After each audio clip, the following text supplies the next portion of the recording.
Hey. Hey. Right, I was about to vibe on it. Hey, y'all. We're back. Hey. Told you we were going to be back. We're not going to get our extended breaks for a while, so we back. Real mom life over here. But we are back. We are back. The Hope and Homeschooling 2 live crew. I am Destiny. And I am Deanna. AKA Nabaya, for those out there who know her as Nabaya. And we are the Hope and Homeschooling 2 live crew. And of course, as you know, we've been coming to you week in and week out. We started off because we are a space of collective consciousness. We are specifically here for Black folks, for color folks who are considering homeschool because the other options just aren't enough. And we still feel that way, y'all. We are still going strong. We are homeschooling, and I'm really excited about our series of conversations that we're going to be doing. And I'm going to let Sis kind of go into it and kick it off. But a few weeks ago, I guess maybe it was about over a month ago, maybe in February, we talked about how we were going to really be talking about the principles of Kwanzaa and how the principles of Kwanzaa can relate to our everyday lives. And so it's very important for us to continue to push that theme, to push what it is that we're doing. And so I am going to have Sis kind of talk about what we're doing what we're talking about this week. And I'm really excited about it because I think it's something that we're starting to see in our communities. And it's like a refreshing sense at times. So Sis, go ahead and tell her what we're talking about today. Woo. Yep, absolutely. Hey, y'all have to excuse me for this. Listen, we real moms, okay? Real mom things happen every day, okay? So, y'all catching these yawns tonight. I'm just going to go ahead and let you know now so that you're not caught off guard. But the information is still good, so y'all just roll with it. But yeah, so we, are doing, the theme Kwanzaa 365. We're talking about, how to incorporate those principles of Kwanzaa in our everyday lives, in how we move and in how we are raising and cultivating these children that we are raising into happy, healthy, whole, sane individuals, well-rounded individuals. And a part of that is looking at the first principle, Umoja, which means unity. Okay. And, if, those of you that have been following along with us this year, here comes another guy. I'm sorry. I'm going to have to stop and give me some lemonade or something. Look, sis, wake me up a little bit. This is real mom life over here. It is. I need something with some sugar and make some sweet tea or something. I don't got time to brew no coffee. I'm going to have to figure out something else quick. So I'm going to grab some lemonade in a minute. But yeah, so, talking about unity and kind of what that looks like, in the family, in the homeschool setting, in the community. Those of you that have been following us up to now, we talked about communication, which is kind of was setting the foundation and the groundwork for what we've been building on up to this point. So that was kind of what we focused on in January.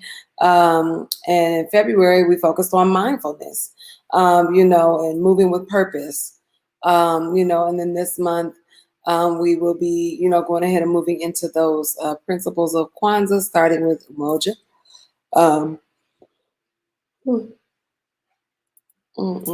That's like 3 and 5 minutes, y'all. I should have took a nap. But, busy moms, sometimes we don't get naps. That is the reality. But yeah, so what we'll be talking about today is more specifically in regards to unity, competition versus collaboration. And, that's one thing, one common myth about beginning your homeschooling journey is, oh, is my child going to be competitive, with others? What if they try to go for a job? What if they try to, get into college? What if they try to do this? What if they try to do that? Are they going to be able to be competitive with others who they are competing against? And, I challenge you on that. Competing against who? For what exactly are we cultivating them to compete against? And for what? As we've talked about in previous episodes, how our children, a lot of times, in more traditional school settings, for some families it works great, and no shade there, but I mean, it was formulated how it is now based on needs in the laboring fields. More factory workers were needed, more production was needed as we moved into an industrial age. So they needed to change the format of the schooling system to reflect the needs of a growing, changing market that requires folks to be able to, respond well to repetition, be able to respond well um, to instruction and being subordinate to a particular structure of hierarchies, to where they are not in the leadership position. So, I challenge you and say, what is it that we are cultivating them to compete against? For what exactly? I, would like to say that a goal of mine is to, cultivate my children to not need to compete for anything, because they will be cultivated to carve their own lane, to be owners and leaders, entrepreneurs, trailblazers, and go above and beyond anything that they need to scrape and scramble, and scrap for, and compete for. We did not have to compete for these bodies that we are in. We did not have to compete for our personalities. We did not have to compete to exist and to breathe this air on this earth. It was a gift that was bestowed upon us to utilize toward helping us achieve and realize our divine destinies as we're walking this planet. So compete for what? For a job that doesn't respect you, for a job that could never compensate you fully for what you're really worth? What are we training our children to compete for? Exactly. And they ought not be in competition for anything but being a better version of themselves than they were the day before. Who are they competing against? What standard is it that they're competing to reach and achieve and prove themselves worthy of? Those type of thoughts, I find, are detrimental and have caused us to, be in a position to where we lack true understanding of who we are, because we are competing to prove ourselves worthy of some status quo that was set outside of ourselves, that really was not designed for us to ever reach. Those standards were not put in place with even the thought of us as Black and brown people as being a whole human being. You know what I mean? So it's like, what are we teaching them to compete for? We had all the things, we were doing all the things. So it's like we relinquished that in order to try to prove ourselves worthy of a structure that really, honestly, was beneath us. We are the originals, the founders, the ones who, built the pyramids, the ones who discovered and brought the knowledge of astrology and the sciences and the arts, here to this physical plane. That's right. Argue with me, but history won't. Okay. That's right. So who gonna check me, boo? You know what I mean? I said what I said, and I'm not cultivating and raising my children to need to compete for anything. And my children actually had a beautiful opportunity and experience this past couple of weeks to participate in the Rites of Spring Youth Business Expo that was put on by the Carrie Mae Williams Center, that was founded by Dr. Shantasia Shorter. And I want to give big kudos.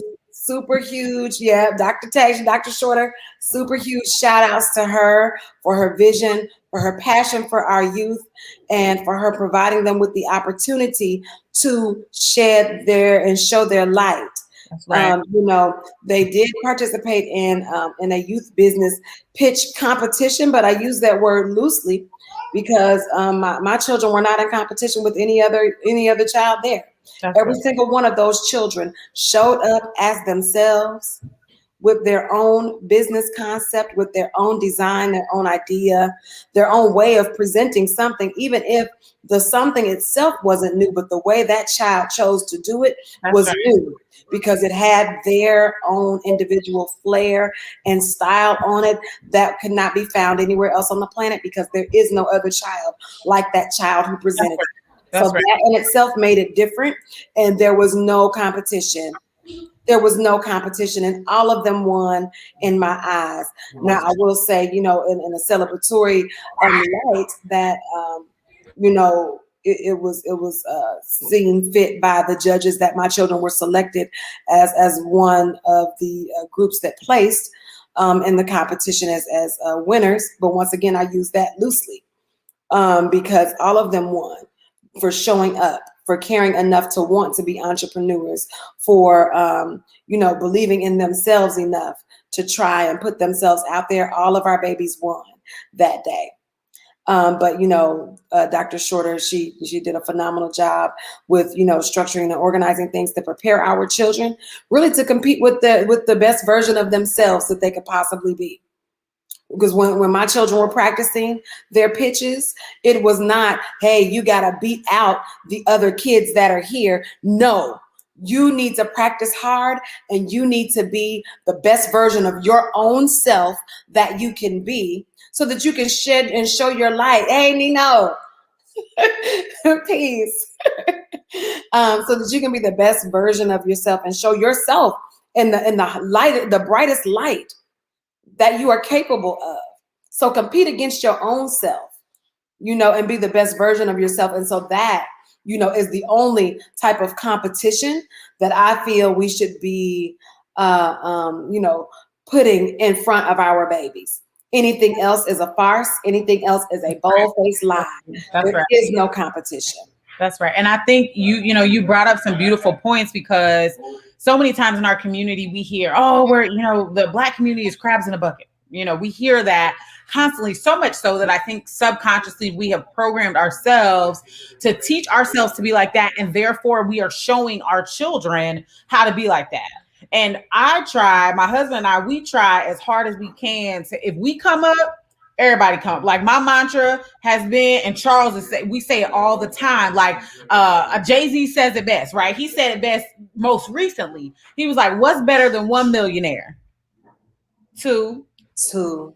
Especially when they're the same hue as you, right? Mm. And so when I think about that, and then there's he made another statement in one of his songs that was talking about how they judge their success by the number of people that are successful around them. So if you're the only one that is successful around you, then you're not successful. No. I think about all the time are people like I love to see Nashville, specifically Black Nashville. Like there's so much stuff going on and there's room for everybody, right? Economists created a scarcity mindset. There's no such thing as a scarcity mindset. There's no such thing as scarcity. And I tell people all the time, if you go down the bread aisle in Kroger, in Publix, in wherever you like to shop, you're going to see 500,000 trillion breads. And guess what? Kroger has become so dope that they got like 3 breads. They got the cheap bread that's like 50 cents. They got the Kroger brand that's like $1. Then they got the private selection, right? They done figured out so much like, hey, we can have a whole market share and still have room for Sara Lee and Big Dave and whoever else want to do their bread, right? And I think I think that that's the beauty of it. The beauty of it is, we compulsory education teaches our children that they have to compete. But I agree with sis. Nabaya, compete against who? If you look at the American educational system, we're not even competing. When you look at the number, we're not number one, and we haven't been number one for quite some time. Well, I don't know that we've ever been number one. Let me back that up. I don't know that the American educational system has ever been the top educational system in the world. When you look at other countries, and I think last time I checked, I think Sweden was number one. So let me just give you some facts about Sweden's educational system, because I just think they're very interesting. One, look at what they feed their kids. I'm starting with the food. When you look at their lunches compared to the lunches that our children get, food, everything that you put in, Dr. Sadie said it best. Dr. Africa says it best. Dr. Ali Muhammad talks about it all the time. When you put things in your body that are bad, you're going to get behavior issues, white sugar, high fructose corn syrup, things like that. And I'm not even necessarily a vegan all the way, but I know that what you put in comes out. That's physically, that's mentally, that is spiritually, that's emotionally. And think about it, when you are bred in a tribe where everybody don't eat, and I don't have to worry about if I'm going to eat, because Nabia's going to make sure I'm going to eat. Nabia doesn't have to worry about if her children are going to eat, because if mine have, hers have. That is what we're talking about, right? And so I think it is a beautiful thing when you do start to see our children. But wait, let me go back to Sweden. Sweden's children don't start school till the age of 7. When I read that, it blew my mind. We are putting children. I answer emails from moms every day who are like, my kid is 4 years old and they're not reading, and they're not, and I'm like, sis, like, they're 4. Now that doesn't mean that they can't read, because I have a little a godson. I mean, my little nephew, he's 3, and I call him baby genius. That boy can read, and I mean read like he can read stuff that some older kids can't read. But guess what? He was homeschooled from the beginning. His mom started flashcards. So it's not that it can't be done. We just have these expectations of children sometimes, where we take away recess, we take away all these things. And that is where you find that normal natural selection process, right? So there's a difference between competition and natural selection, right? Women, we do natural selection every day. If you're single and you're in the market, we as women, there's a natural selection process. We've been telling our children all the time, hey, the birds are out. I was like, you see what's up? We have rabbits. It's time for them to mate. It's time for them to do their calls. You see the men with the extravagant, the males, not the men. The male animals are the ones with the extravagant colors. And they are doing all of that pomp and circumstance for the woman, right? But when it comes to competition versus collaboration, it is so beautiful to see our community collaborating. So Nabia talked about Tasia, Dr. Shorter, who you did a phenomenal job. Says she's on here, y'all. Please follow her. Yeah. Carrie May. Shout outs and kudos and applause to the beautiful job that she's doing with our youth, y'all. Yes. I just cannot tell you enough how full my heart was in that room. If you could have seen our babies and how proud of themselves they were, and the way that they were able to express themselves, and the way that she prepared them wasn't just like, hey, show up and do your pitch. She's like, yo, I'm gonna make sure that you have every tool that you need to be as successful as possible. I'm setting up some youth entrepreneurship classes for you to come and take. That's right. For you to be able to get what you need. I'm not just gonna set you out there without making sure you ready. You know what I mean? And so, I mean, just the way that she poured into our babies, y'all, and the way that she's going to continue doing it through the Carrie Mae Williams Center and the work that they're doing there, guys. Please follow her work that she's doing. Some very beautiful things. And she deserves a huge shout out. And I saw Sister Latia pop in with us as well in the comments. Hey, sis, it's always wonderful to have you there with us. So thank you for your continued support.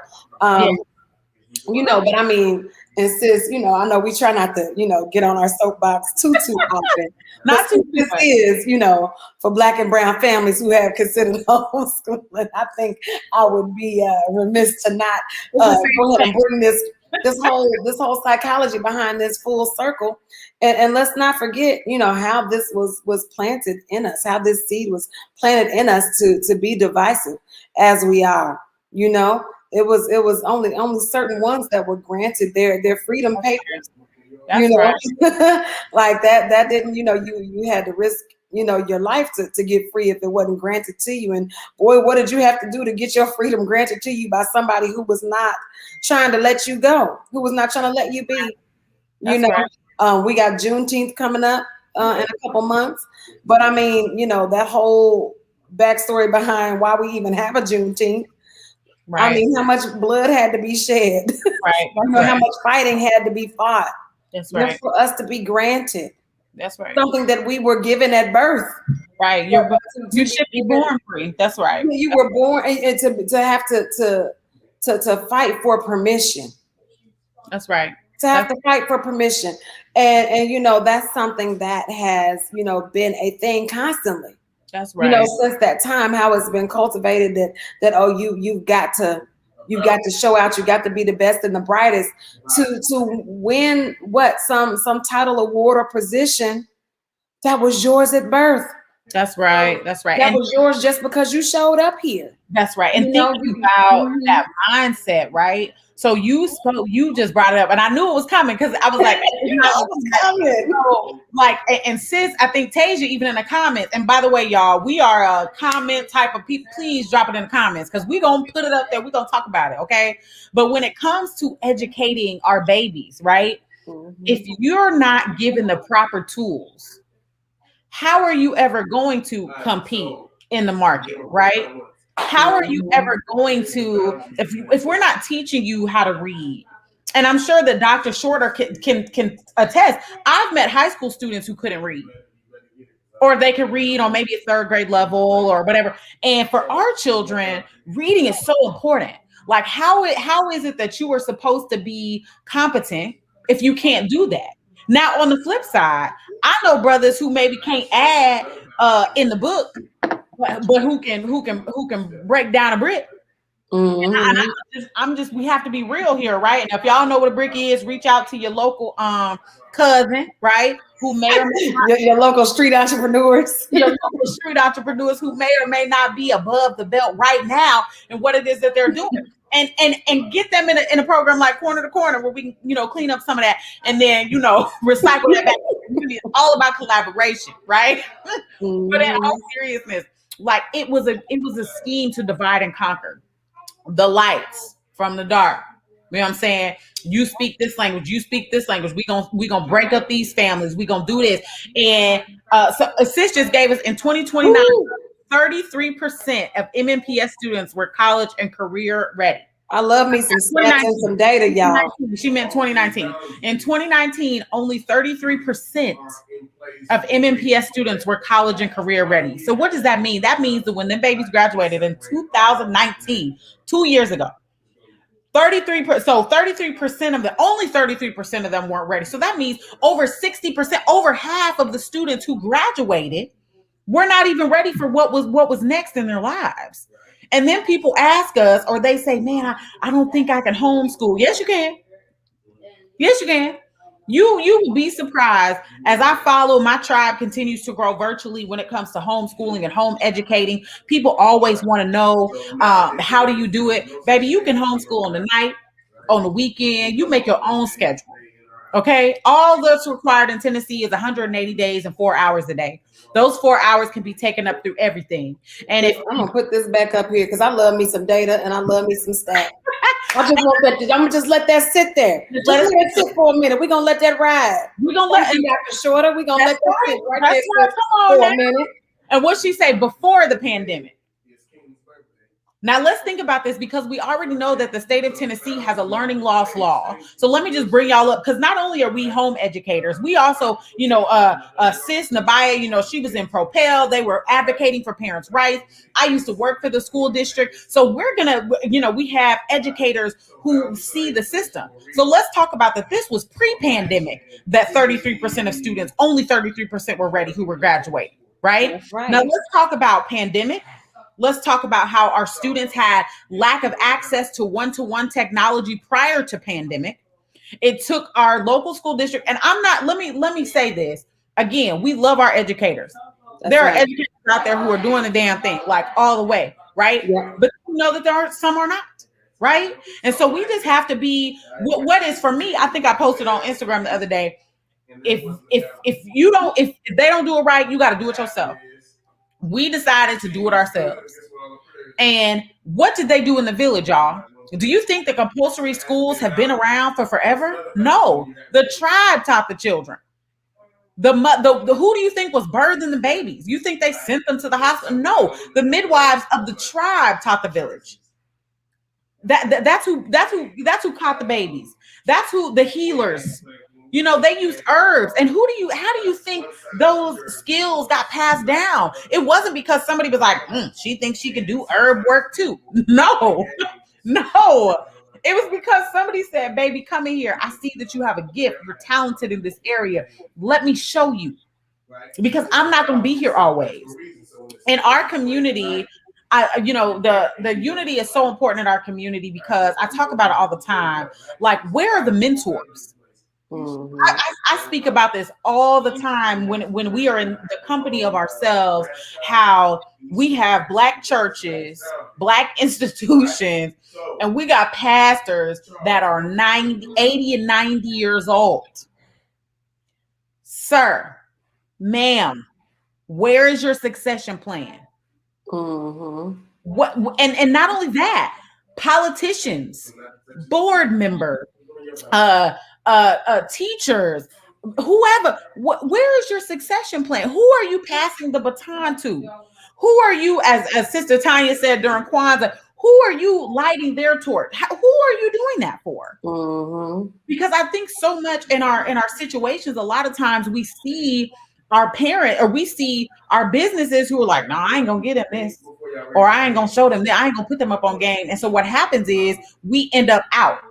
But other nationalities and cultures, baby, we talk about it all the time. We make jokes of it. We make stereotypes out of it. Oh, they packed up in there like some fill in the blank. I'm not gonna say it because there are brown brothers and sisters, right? But the reality Mhm. is, guess what, baby? They all coming up. Right. All coming up. When you live in a 2-bedroom and it's 80 y'all, and 5 of y'all as adults, they all coming up. Everybody's putting into the pot together. There is no competition. It's collaboration. It's, hey sis, we gonna bring you over here. Hey sis, Right. you don't know where to stay. Let me open up my doors for you. That's that community. And Right. it's important in our homeschool. We teach collaboration. Could you say Siri over here talking to me? In our homeschool, we teach collaboration on a different level because what I'm trying to do, homeschoolers are known to be independent. We want our children to be independent. So that means that I shouldn't have to be hovering over you and teaching. Once I teach you a concept, if you don't get it, we're going to stay there. But that's what the brothers are for. That's what the sisters are for. That's what the community members are for. And that's why it's so important for us to continue to grow and to have this conversation with Hope and Homeschooling, is because homeschooling should not be a cookie cutter approach. It's going to look different.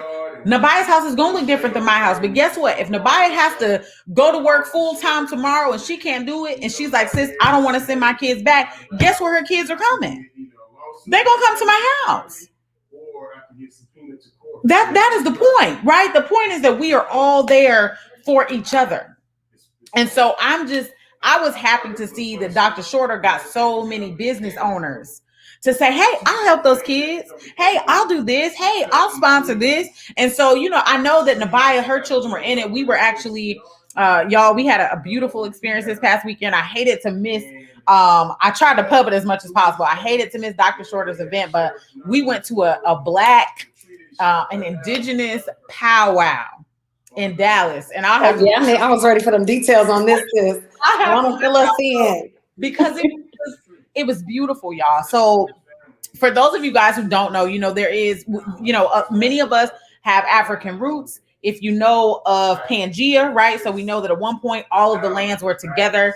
But as historians are starting to uncover things, what they're realizing is that there was a people called the Chi people. You may know them as the Olmecs.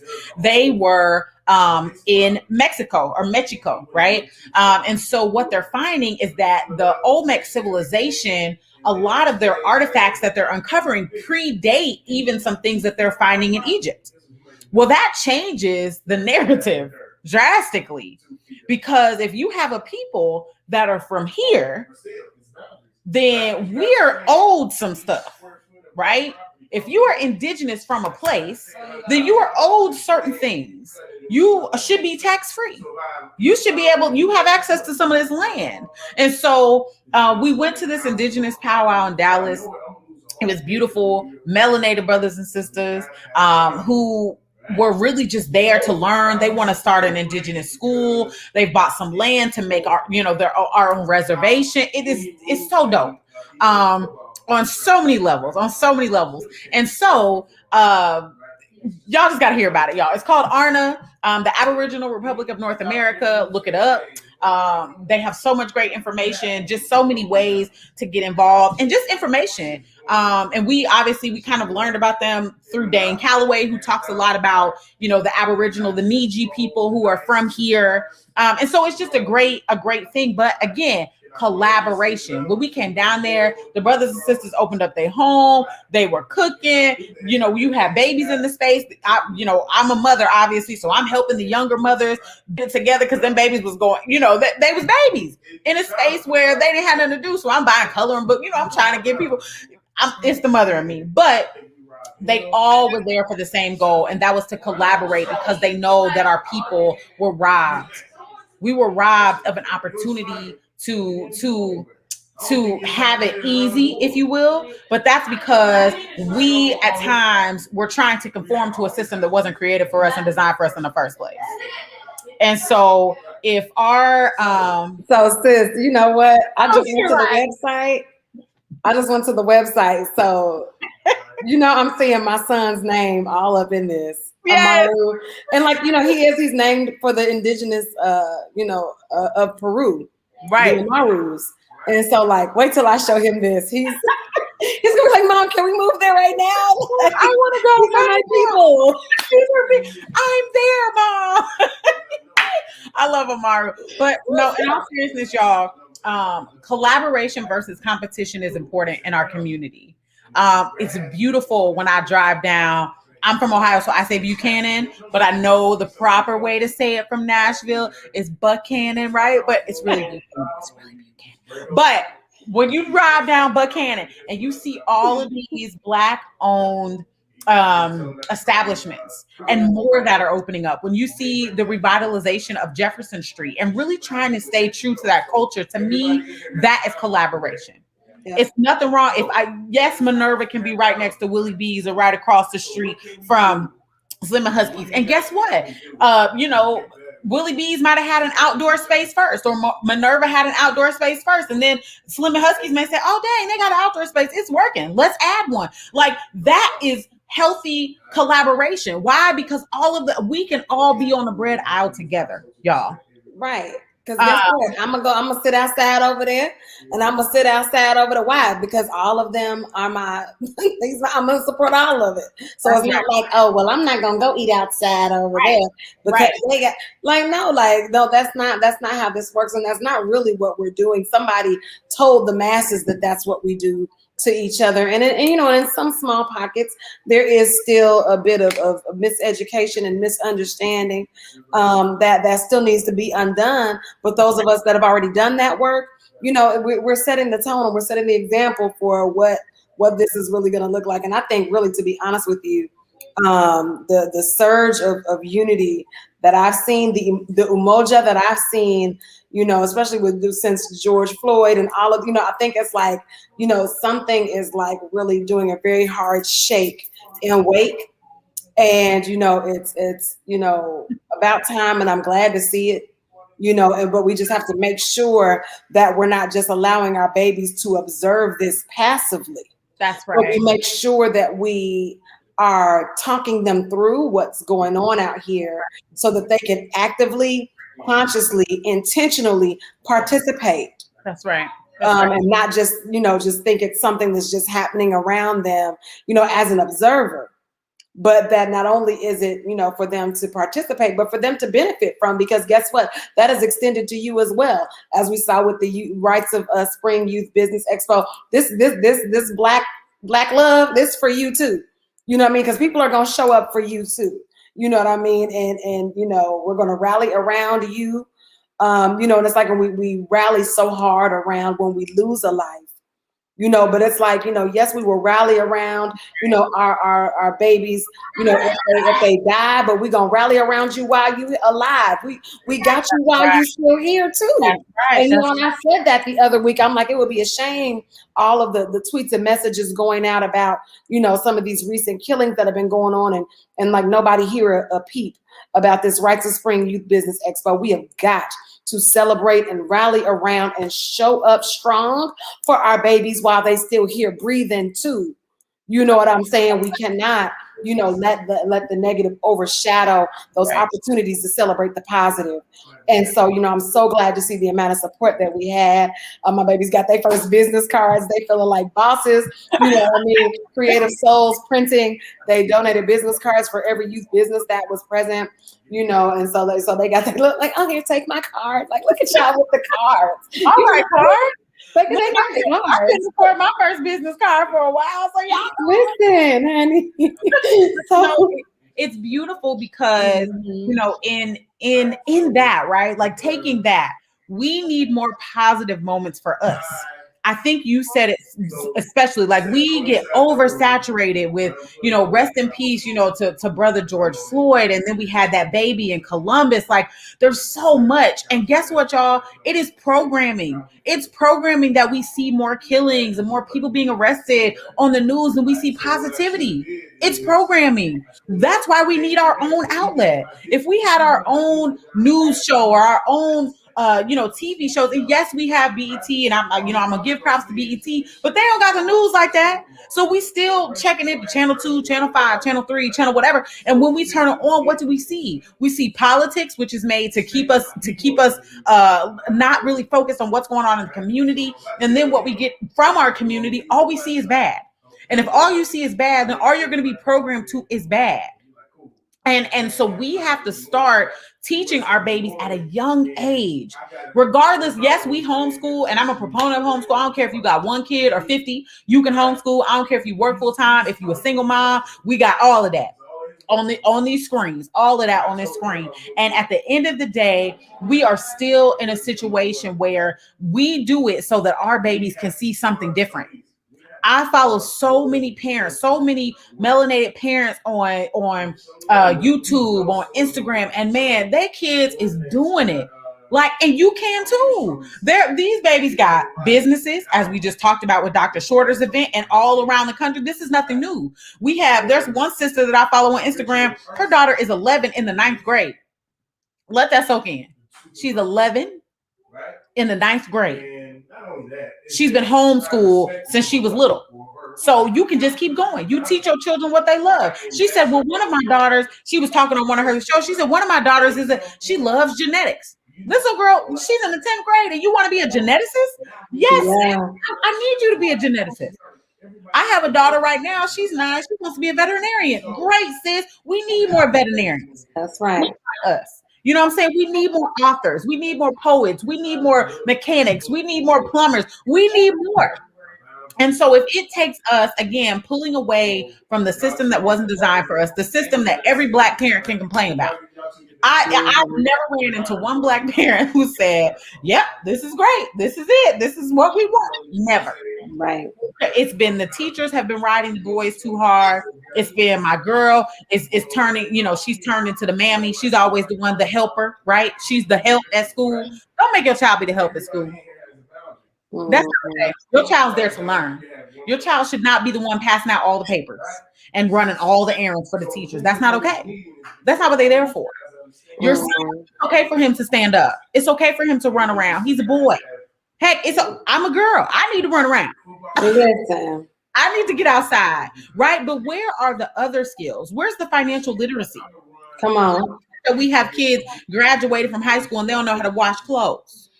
How is it that we Mhm. know how to balance these checkbooks?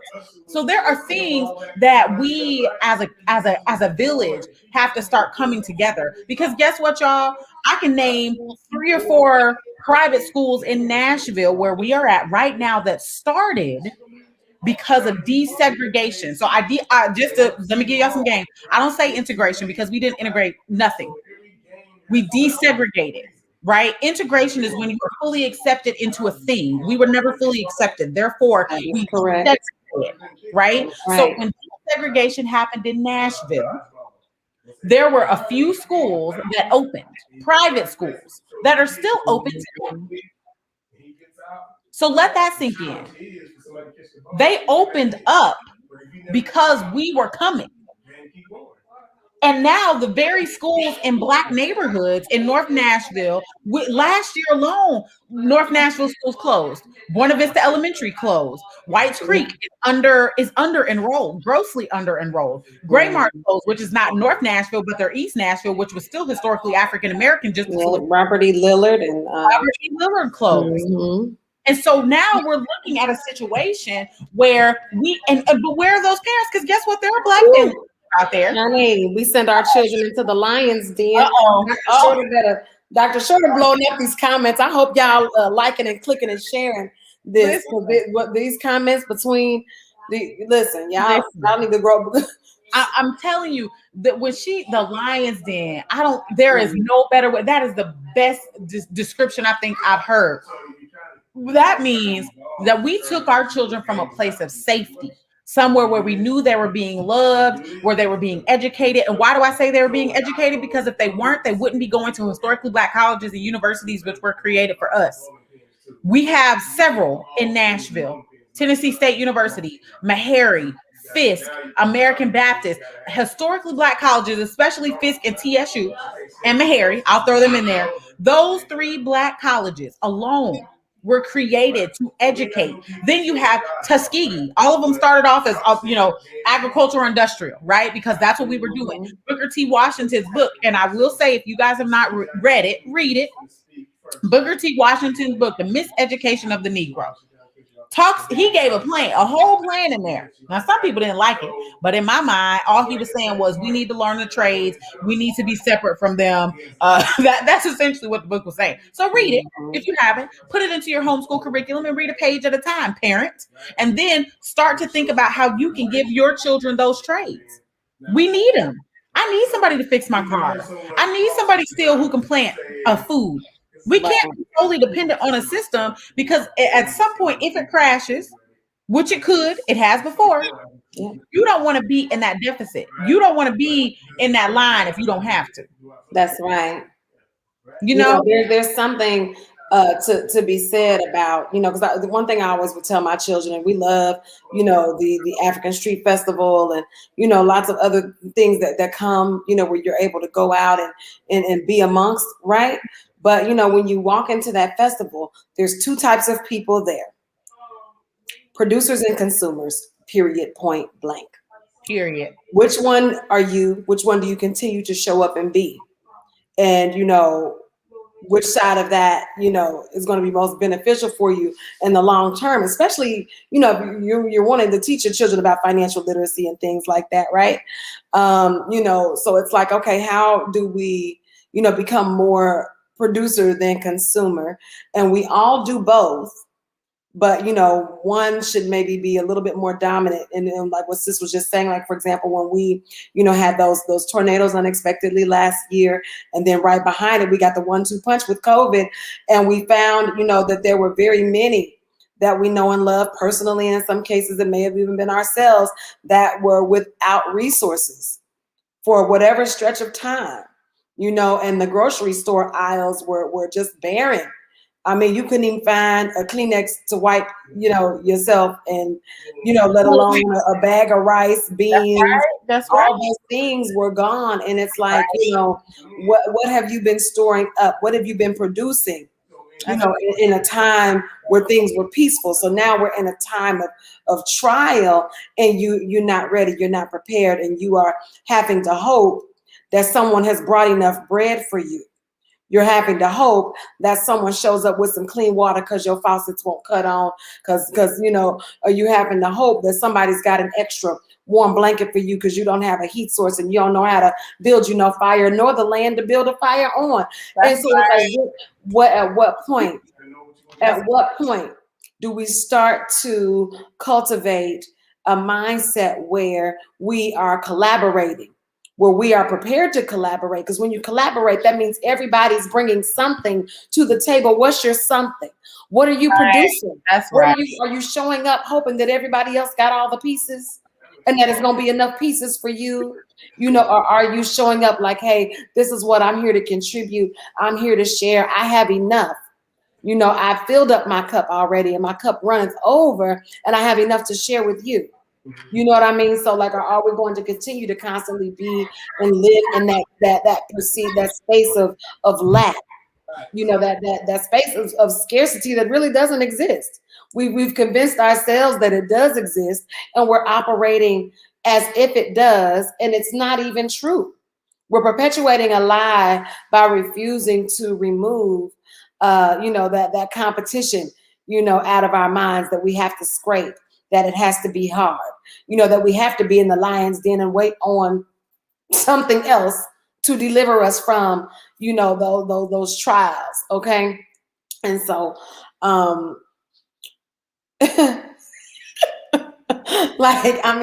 producing over consuming, Yeah. that is also a part of that collaboration conversation, because you can't collaborate if you're not producing. What are you bringing? That's What are right. you bringing? That's right. And Brother Nino said, I like what he says, and he says this often, turning neighborhoods into communities. Like let's sit in that for a second, right? Because I've heard him say it before, but when you think about a neighborhood versus a community, what do you think? So when I think about community, and I'll take the positive aspect, I think about my neighbors know everybody, right? I think about children being safe to play outside. And then when the street lights do come on, if you get caught, outside, they're going to turn the porch light on for you and say, baby, you better get home. Right. I'm thinking about um, all of those different community aspects that we have lost, right? We have lost our sense of community. And so now we just live in neighborhoods. I'm over here. I live over there. I live out east. I live out north. I live out south. I do this. And so what will it take? And I would love to hear some perspective of the people that are listening. What would it take for us as a Black culture to start making these communities, to start having our community sense and feel back versus living in the neighborhood, right? Because you can live in the projects, right? And to me, I always tell people, I remember there was one little girl. She was at Stratford High School, and when I walked in, that girl was going off.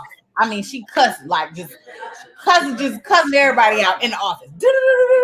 I mean, she's going in, right? And so I'm listening, and I was there for something totally different. And I said, "Hey," she sat down. I said, "Hey, what's your name?" And so she was talking to me, and come find out. She told me her name. She told me I live in she said I live in Casey, and I was like, oh, okay. I was like, that's nice. She was like, no, that's the project. And I was like, well, why do you say, why do you say that? And she was like, cuz. She was like, it's hood over there. I said, do you know your neighbors? And she said, yes, ma'am. I said, tell me your neighbor's name. So she told me her neighbor's name. I said, Molly, do you know that there are some people who live in nice communities with big houses and they don't know their neighbors? Mhm. And so she was like, for real? And I was like, yeah. And she said, and I said, I said, when things are about to pop off in your neighborhood, I said, do you have people tell you to get inside? To get inside, be quiet, be careful. And she said, yes, ma'am. She was like, I have such and such, they say, hey, something's about to go down. Y'all need to get away. You know what I'm saying? And I was like, Molly, that's care. I was like, they care about you. That is your community. And I was like, you can't be ashamed of where you're from, because where you're from doesn't dictate where you're going. That's right. And so she was like, and I gave her something to think, and it was a seed. I think she was like in eighth grade. But the point is, like, we have communities. We just have to start wrapping ourselves around them, right? And it is twofold. We have people who've been in those communities so long, and they've been disenfranchised, and their trust has been taken advantage of. And and they've been in those situations so long that sometimes that's all they know. So to introduce them to something different, you really have to be hands-on. You have to be there. And sometimes they don't want to leave. Like we talk about it all the time. When we talk about affordable housing, we do have to know that there are some people who are comfortable where they're at. And we have to be okay with that. I can't impose, I can't impose, I want you to live in this house. Yes, You may not want to live in that house. You know what I'm saying? If you follow the redevelopment of Casey Place, there is a podcast, and I'm sorry, y'all, it's loud in my house. We are having a family meeting at the same time we're doing it. But there's a podcast. It's by Maribel Knight. It's on Nashville Public Radio. It's called The Promise. In the first season of The Promise, Maribel talks to the people who live in the Casey Place development. And if you don't know, there's the whole Promise Zone, and that's the whole point of it being called The Promise. And they are redeveloping Casey Place, and it's pretty much going to look different. Great, because it should have looked different a long time ago. They should have been did that. This is nothing new. But The Promise, the first season was so eye-opening for me because there was a woman who lived in Casey Place. She was supposed to be one of the very first people to move into the new development. It was going to be really nice and brand new and blah, blah, blah. And her name was on the list to move. And when the building opened up, she didn't move. And Maribel asked her, why didn't you move? And she said, well, they didn't have a balcony. They don't have anywhere for me to sit. And, I'm kind of like a grandma in the neighborhood. I know everybody. I want to see everybody. And I'm not able to sit out there. So I decided to stay in my apartment until maybe they opened up something else with a balcony. Now think about that. She had an opportunity to move into something new, something that people perceive to be better, right? Mm-hmm. And she decided not to go. Why? Because she was going to miss her community, the opportunity to connect, the opportunity to be out there with her people and to see things and to be the eyes and ears of the community. And so she said no, and she stayed where she was until they opened up something that was more her, right? Yeah, her understanding, of what true value is, is different, and it's not based on competing. Okay, with some ideology of what the American dream should look like, and we're gonna definitely check in. Let's check in with some of these comments, sis. Let's ask them to hop in these comments. They hopping in, so we gotta come to them. So let's scroll back. Okay, let's scroll back. We saw brother Oya, hey. Yeah. All right, so this one right here. We were learning about ourselves from a positive perspective before we desegregated the schools. Thanks for reminding us that we can still get back to this via homeschooling our babies. So when we talk about what can we do, how can we fix this, how can we come together, like what Sister Destiny was asking. So that's one way right there. That feedback was great. We were learning about ourselves from a positive perspective. That stopped. And we've got to get it back into a space where we have control over that. Yeah. Well, think about this. We talked about this. When did we talk? It had to be last year when we said our kids was tired. Who do they learn? Y'all drop in the chat who the kids learn about in school for Black History. I'm gonna tell you. I'm gonna tell you. Same 3, 4, Rosa, Martin, Harriet. Sometimes Harriet, because even I think when her movie came out, they kind of pulled her from the curriculum. Harriet was a little too radical. They pulled her from the shelf. Because they didn't realize sis was a spy. She was fighting and like they didn't know all that. So they was like, oh, we can't teach you. We can't be giving them no ideas. But what's so funny is, y'all, in the state of Tennessee, they were taking children to plantations for field trips. Like, who wants to go to a plantation? Don't nobody want to go to no damn plantation for no field trip. Ain't nothing fun about that. Ain't nothing fun about that. And ain't no way you can explain around it, right? And so when I'm thinking about what do we say, Martin and Rosa, because it's really Martin and Rosa. We don't learn about Sojourner Truth. Every once in a while they throw in George Washington Carver because them peanuts. We ain't heard about nothing else. Bruh went through. First of all, we didn't hear about how they castrated him. We didn't hear about that. We didn't hear about Booker T. Washington and how he started or founded Tuskegee. We don't hear about the Red Tails. We don't hear about Marcus Garvey. And we damn sure not going to hear about Malcolm. Like, we're not going to hear about any of that. Okay, I'm about to go on mute because I'm loud, y'all. So I'm going to let the bio take over. My family was happening in the background over there. Tell the fam I said what's up. I love the energy. That's so beautiful.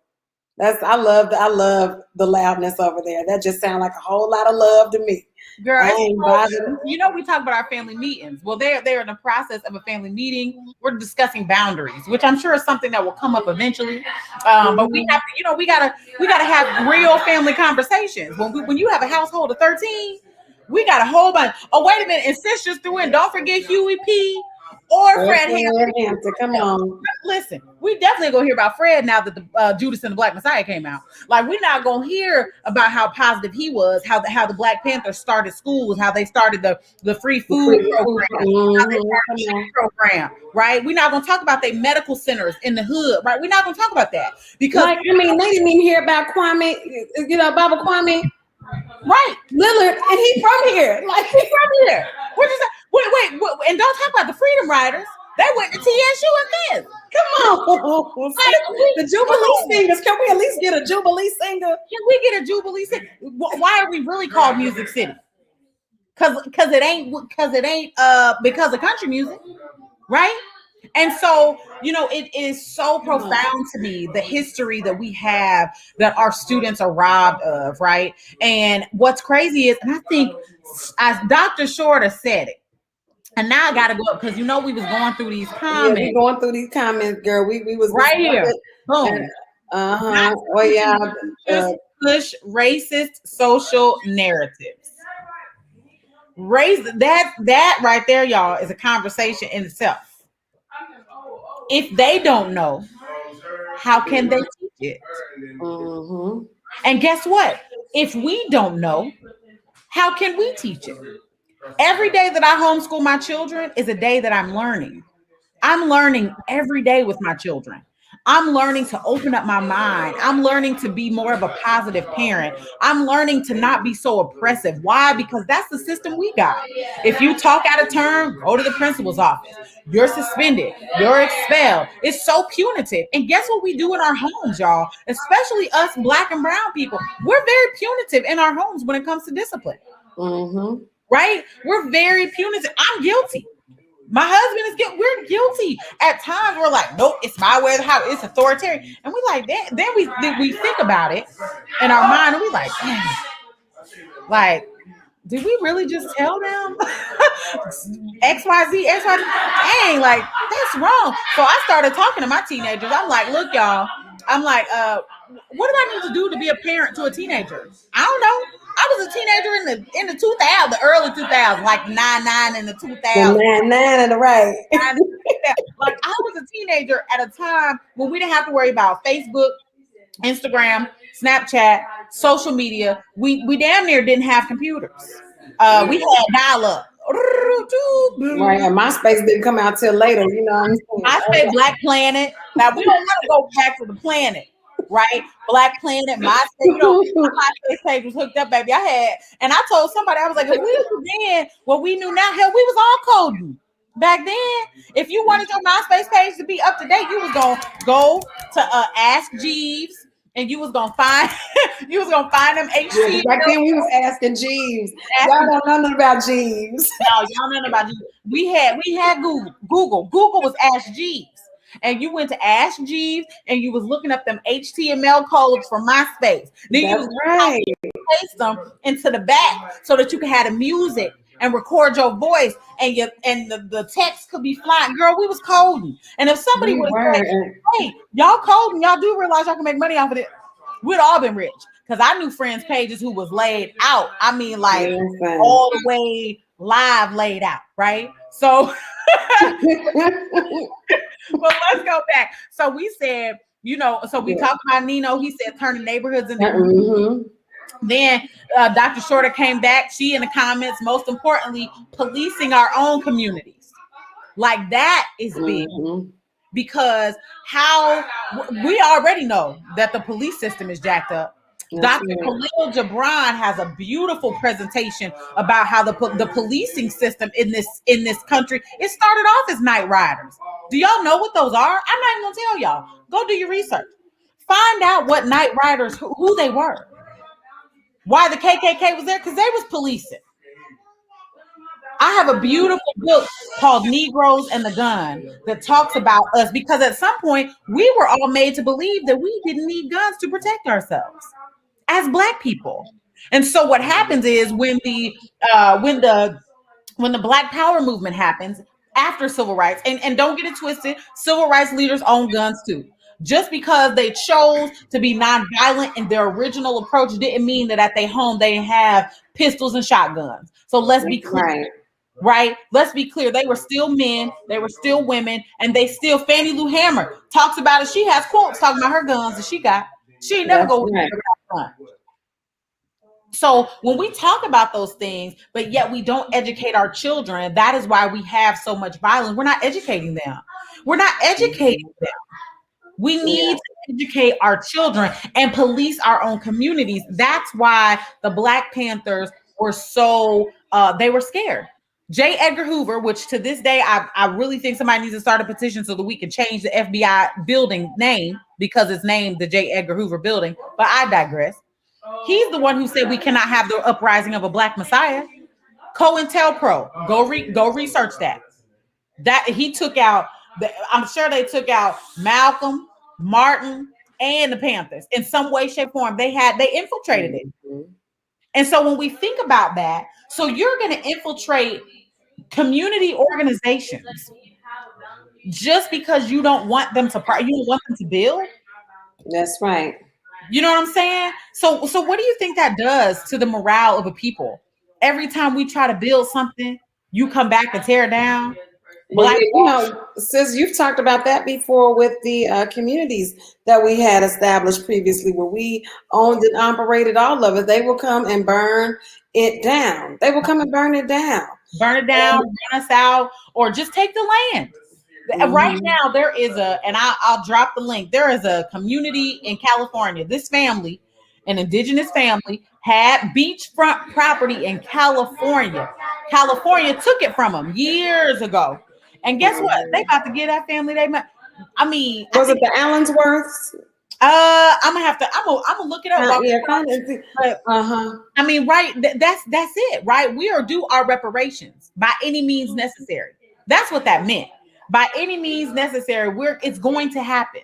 We're going to get what's ours because you can't do stuff that's wrong. Black and brown people, we've endured so much. It is time for us to start reaping some of those things that we all the what does it say? The tears that we've sown. It is time for us to reap in joy. It's time. Hmm. Yeah. So says we lost. Yasmin says we lost it because we're so wrapped up in ourselves. Mm, And sis, I'm gonna take it even further. Yes, because we're so wrapped up in ourselves, but not even just that, but who we were told we are versus who we actually are, and how much of that we believe, and what we think is required to maintain that. What is this self? What is this self that we perceive? Who shaped that for us? Who put that image in front of us that we are so wrapped up in? And how are you wrapped up in the truth and the essence of who you are? No, you wrapped up in cloth. You're wrapped up in things that shroud, and cover up what's truly there. We wrapped up, you know what I'm saying? We're wrapped up in illusions of ourselves and who we really are. We're not wrapped up in reality because reality needs no wrapping. You know what I'm saying? So yeah, absolutely. Um, totally agree. And it's and said we have to. Did we do this one already? We have to first stop pacing ourselves on the masses and start spending more time building with like minds. Yeah, well, yeah, because everybody ain't ready. Everybody ain't there yet, and we can't keep waiting.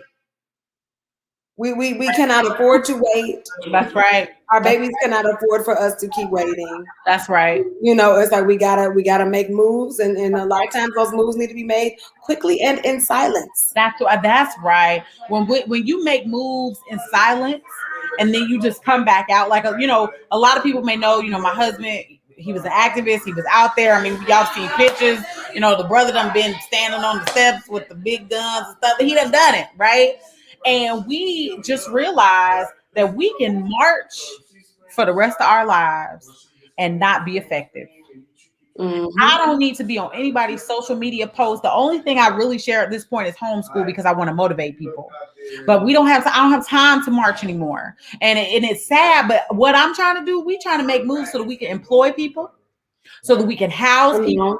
and feed people, right? Come on. That is the biggest statement. If I can go out there and march and then somebody says, well, you shutting this store down, where are we gonna go? And I can say, my store's right down the street, sis. Come on. Or hey, What are we producing? We have to produce the alternative. we have That does not serve us. we don't, and I don't have time to be on somebody's Facebook Live, social media, Instagram. I don't have time. If I can't teach you how to homeschool, I need to shut the hell up. And we are in a position right now where if somebody calls me today and says, sis, I've seen you. I really want to homeschool. I don't know what to do. I have the tools now.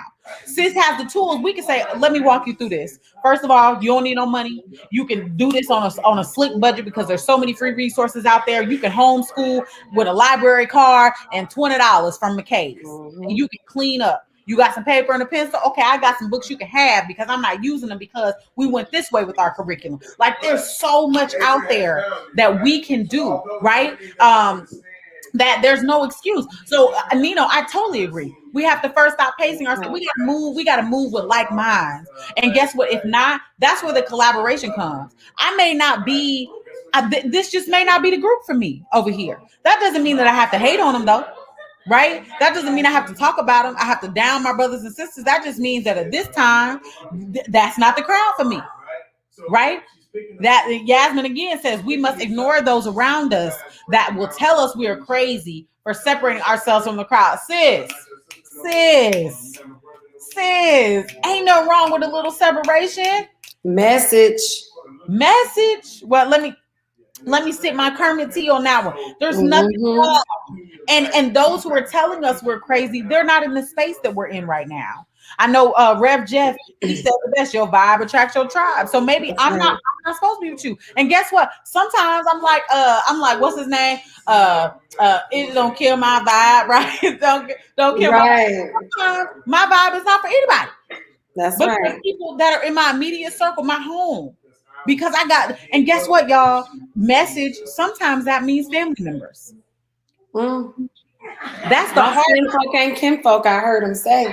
All skinfolk. And sometimes that means that you will be making moves in your life that your family may not know or they may not understand. And so therefore they're going to try to talk down on you or to discourage you. And that is when there is nothing wrong. You love them from a distance. That's right. That's right. And so, and I know I'm looking at time, we're almost at 10 minutes after, but, just like a couple of, kind of closing thoughts. And thank you so much for everybody who was rocking with us today, who was in those comments, who was sharing, who had something thoughtful to contribute, just kind of saying that this is the point. This is the point. Our children need to be clear that the goal is not to compete for a position in a system that should be being dismantled.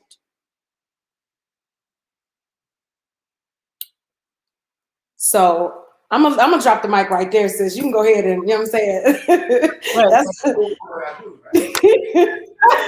Look, hey, we're closing on that. We will be back next week. And we want you to share this. We want you to continue to comment.